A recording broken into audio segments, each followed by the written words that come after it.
All right, New York City's Democratic Mayor Eric Adams calling out the liberal governor of Colorado for busing more migrants to the Big Apple. But critics in the left-wing media not sharing the outrage, ignoring the story.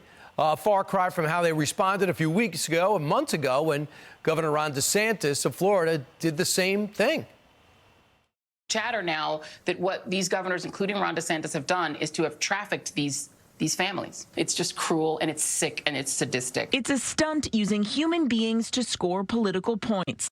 Yes, human beings. Joining us now to react, Newsweek Deputy Opinion Editor Batya Ungar-Sargon. Batya, first off, we saw in Colorado, he says, well, we're just going to ship them to New York City because this is just a transit point. No one wants to stay in Denver.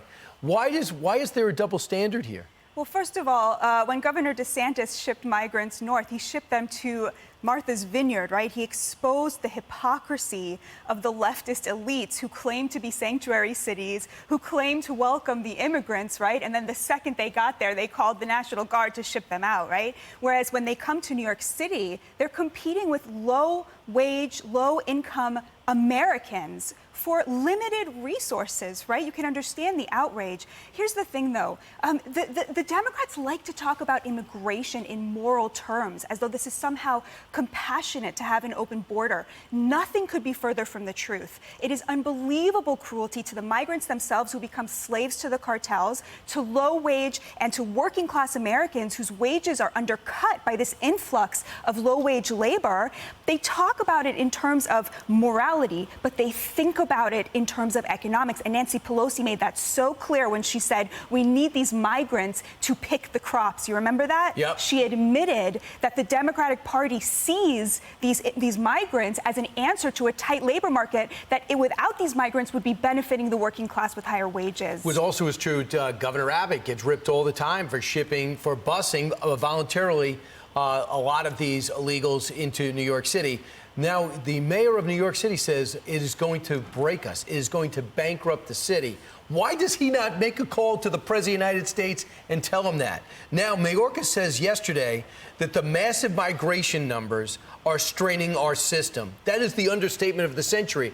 But it shows he's no longer saying the border is secure.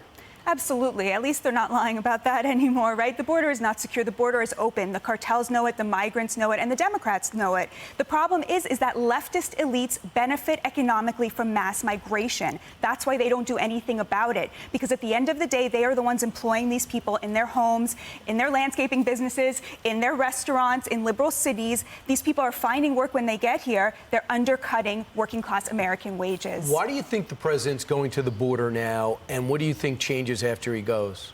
You know, I hope he's going now because he feels that he has the political capital on his own side to do something about this. That's what my real hope is that he's had a bunch of wins. The midterms turned out better for the Democrats than anyone expected. And so he's going to use that capital to address this problem.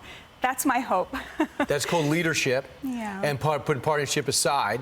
But if he goes to a docile area that's just been cleaned up, that's antiseptic, and he's there for a couple of hours, it'll make things worse. Because he'll say, I've been to the border, not that bad. And this is where Fox News comes in, because you guys show the truth and you show what's happening there. And Bill Malugin leads the charge, along with Griff Jenkins. Thank Batya. Great to see you. And I'll talk to you over the weekend, Saturday. We will.